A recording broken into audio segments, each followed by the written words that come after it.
Já vás vítám u mého dalšího videa a dnes si něco řekneme o koni, o kterém se říká, že je nejkrásnější, a to akhaltekínský kůň. Říká se mu také zlatý kůň. Jeho srst má jedinečný kovově lesklý nádech. Často připomíná zlato, stříbro nebo bronz. Tento efekt způsobuje speciální struktura chlupu. Patří mezi vůbec nejstarší plemena. Chovaný byl už před více než 3000 lety v Turkmenistánu.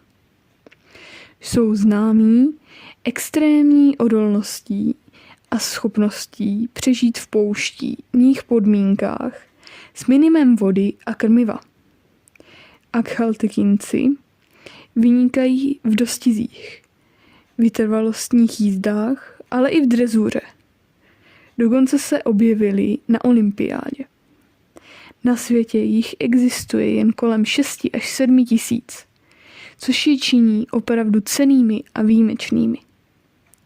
Jsou pověstní silným poutem k jedinému člověku. Často si vybírají svého jezdce a k cizím se chovají rezervovaně.